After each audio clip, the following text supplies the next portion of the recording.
Mes honorables frères et sœurs, beaucoup se plaignent de ne pas avoir assez de temps. Beaucoup se plaignent de ne pas avoir assez d'argent. Beaucoup se plaignent de leur état physique, de ne pas avoir une bonne santé. Beaucoup se plaignent tout simplement. Mais est-ce que le problème n'est pas ici du fait ou ne vient pas du fait que nous avons perdu une partie ou peut-être la totalité de ce qu'on appelle barakatullah, la bénédiction d'Allah subhanahu wa ta'ala. En tout cas, le moins qu'on puisse dire, c'est que nous manquons cruellement, dû à nos propres manquements et déficiences, de baraka dans notre vie. Il y a presque plus, ou peu, ou très peu de baraka, à tel point où ce n'est pas une personne, ou deux, ce n'est pas Foulan ou Allan simplement, ce n'est pas Mohammed ou Karim simplement qui se plaignent du fait que le temps passe vite. Du fait qu'ils se plaignent que bien qu'ils travaillent, du matin jusqu'au soir, à la fin du mois, peut-être quelquefois il se retrouve à découvert, même s'il a un bon salaire. Peut-être ils se plaignent ici de douleurs physiques de jour comme de nuit, pourtant ici ils font du sport, ils ont des activités sportives. Peut-être que tout simplement ils ne cessent de se plaindre. Mais peut-être qu'on s'est posé les mauvaises questions.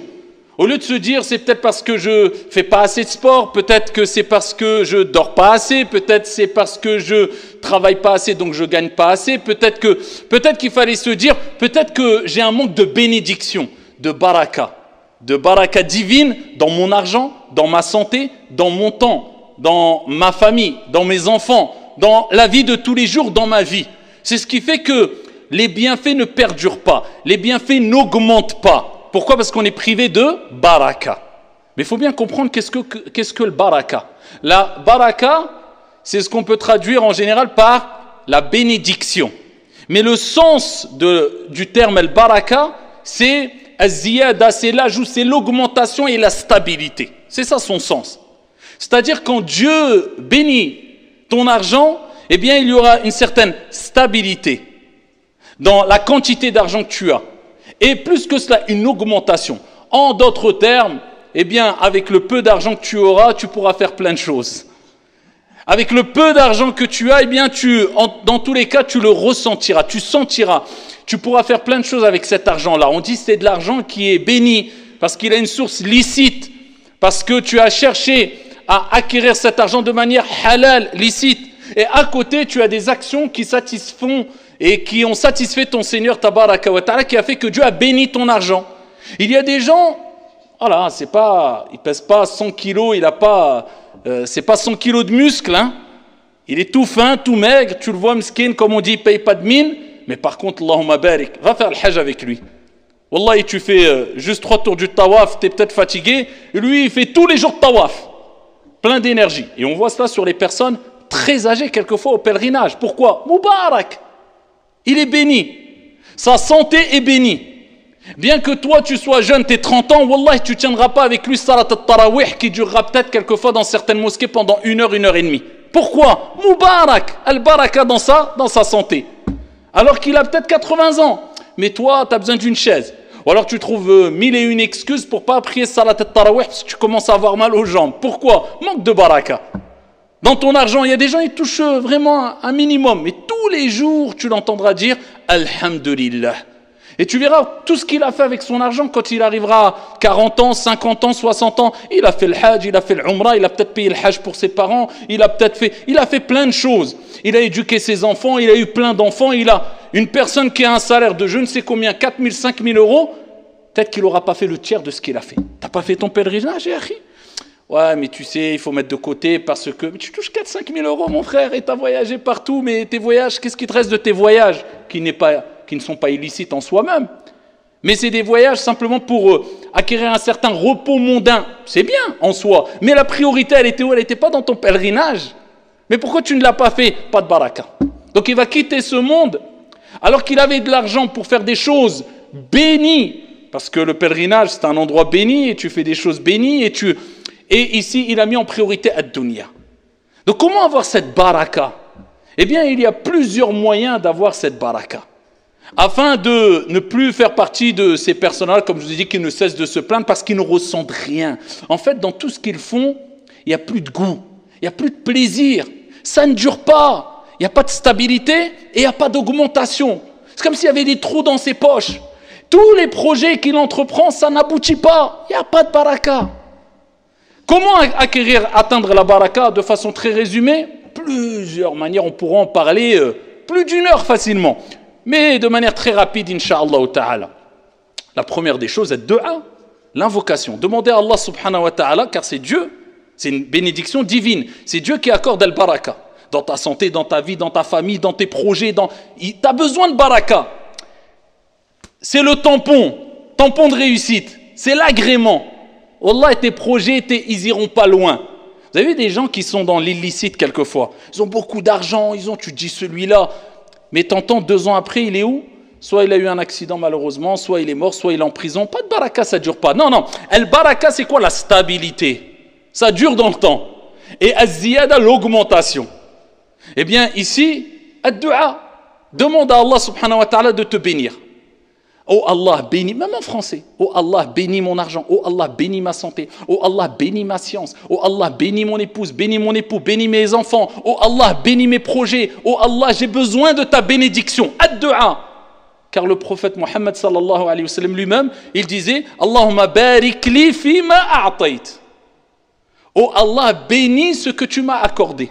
Donc si le prophète disait cela, qui lui-même, le prophète al-Rasoul Mubarak, le prophète il est béni. Même sa main était bénie, sa sueur était bénie. Le prophète alayhi salatu wa sallam, ce qui touchait quelquefois, eh bien c'était ici une bénédiction. Eh bien, ici le prophète lui-même disait Allahumma barik li fima a'tayt. Donc tu demandes à Allah subhanahu wa ta'ala ad-du'a. Et Isa alayhi salam, Jésus lui-même, il dit, regardez, wa ja'alani, et Allah a fait de moi une personne mubarak, bénie où que je sois. Donc demande à Allah Azza wa Jal de faire de toi une cause de bénédiction. C'est quoi une cause de bénédiction? Les gens bénis, ce sont des gens qui sont utiles. Où qu'ils aillent, subhanallah, il y a quelque chose. C'est pour ça qu'il faut fréquenter les gens bénis. C'est-à-dire les gens pieux, les gens qui aiment Dieu, les gens qui... C'est bien de les fréquenter beaucoup. Parce que quand tu es à côté d'une personne qui est bénie, qui a beaucoup de baraka, eh bien, ça peut se répercuter sur toi la baraka. Comme quand tu fréquentes une personne mauvaise, quand il lui arrive un problème, eh bien, t'es mêlé dedans aussi. Donc, regarde qui tu fréquentes. Eh bien, ici, demande à Allah subhanahu wa ta'ala, ici, de te bénir. Et de bénir tes actions et de bénir toutes choses. Parmi les choses, le Coran, car Allah Azza wa Jalla a dit, Kitabun anzalnahu mubarak. C'est un livre qu'on a descendu qui est béni. Donc, ici, c'est une source de bénédiction, c'est-à-dire une source de bénédiction. Eh bien, en lisant le Coran, tu vas acquérir une bénédiction dans ta journée, dans tes activités. Donc, c'est pour ça que c'est bien de lire le Coran tous les jours, pour se rapprocher de Dieu et pour que ça soit une source de bénédiction. Des gens ne lisent jamais le Coran. Ensuite, ils se disent, j'ai pas de baraka dans ma vie. Tu lis le Coran? Non, kitabun anzalnahu mubarak. Tu t'es éloigné de le baraka. La lecture du Coran. Le matin, salat al-fajr. Si tu ne pries pas salat al-fajr à l'heure, si tu ne commences pas ta journée avec Bismillah, au nom d'Allah, ici c'est une image, as-salah, en mentionnant le nom d'Allah, comment veux-tu avoir la bénédiction d'Allah subhanahu wa ta'ala dans ta journée? Alors que le prophète alayhi salatu wa salam, regardez ce qu'il dit dans le Sahih, Allah subhanahu wa ta'ala, il a béni pour ma communauté, le prophète alayhi salatu wa salam, il dit, Allah a béni pour ma communauté le matin, la matinée. Pour ça, ce que tu fais le matin, tu ne le feras pas l'après-midi. Pourquoi le matin est béni? Et pour commencer ta journée, et que ta journée soit bénie, commence par le nom d'Allah, à savoir, as-salah. As-salatu khayrun min an-nawm. La baraka est dans salat al-fajr. Tu commences ta journée, avant d'entamer ta journée, tu fais quoi? Tu pries. Avant de manger, tu fais quoi? Tu dis Bismillah. Avant d'entreprendre une chose, eh bien, cette chose doit être précédée par le nom d'Allah. Par une ibada. Pour que ta journée, pour que ta nourriture, pour que ton projet soit béni. Parmi les choses aussi qu'on peut citer, on peut en citer plusieurs des choses, eh bien, il y a aussi le fait d'être honnête et droit. Le prophète alayhi sallam fi Sahih Muslim, il nous dit que quand il y a deux personnes qui ont une transaction, une affaire, eh bien, ici, s'ils ont été véridiques, et s'ils n'ont rien caché de leurs marchandises, ils ont tout dévoilé, Allah bénira leurs transactions. L'affaire sera bénie. Par contre, s'ils ont menti et s'ils ont caché des choses, eh bien Allah ôtera la bénédiction de cette affaire-là. Vous voyez, la baraka, elle est où? Dans l'honnêteté. La baraka, elle est où? Loin de la tromperie. La baraka, elle est où? Dans le fait de satisfaire Allah subhanahu wa ta'ala. Et t'as la baraka. C'est-à-dire que tu vas vivre heureux, serein, apaisé. L'argent halal, pas l'argent haram. Rapporté par Al-Bukhari, le prophète sallallahu alayhi wa sallam a dit: toute personne qui gagne de l'argent halal de manière licite, Allah va bénir son argent. Et toute personne qui gagnera son argent de manière haram, illicite, Allah ôtera la bénédiction. Et il sera comment? Regardez l'image qu'a donnée le prophète alayhi salatu wa sallam. Dit: celui qui gagne de l'argent illicite, il ne sera jamais rassasié.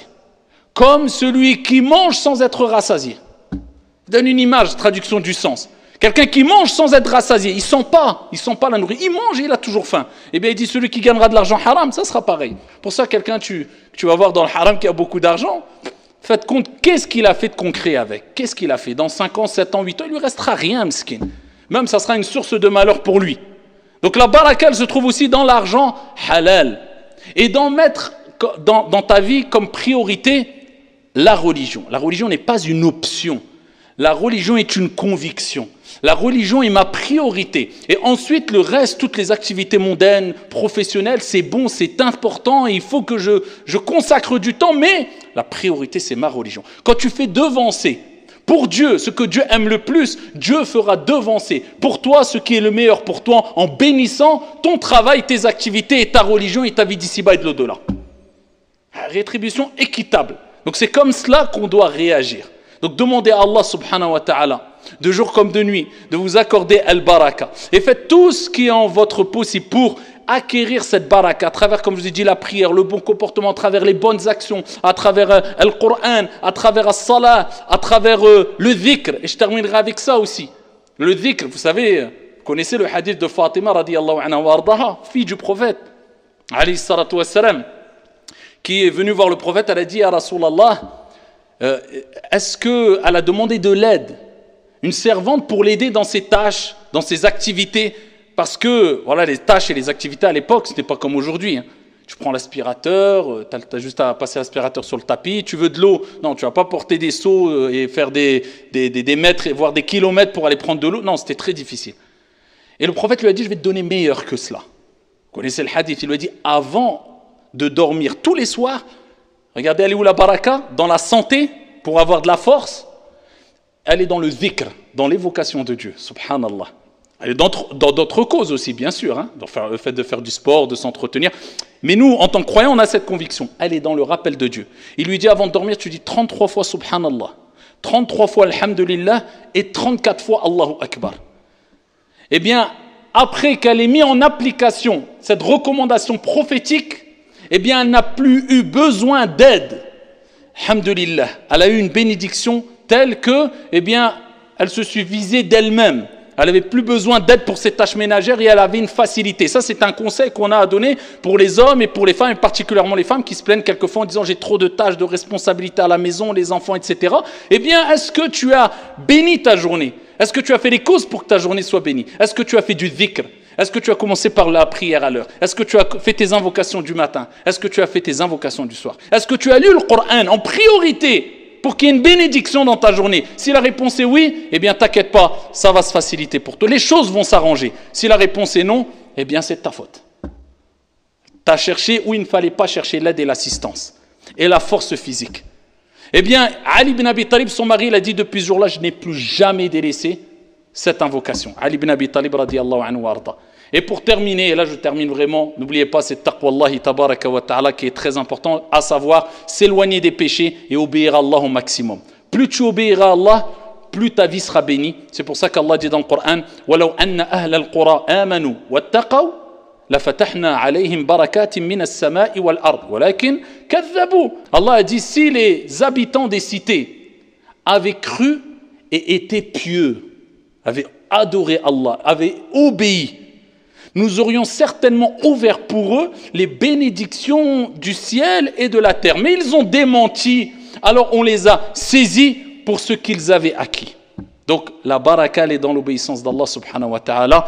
Wallahu ta'ala a'la wa a'lam wa ahkam.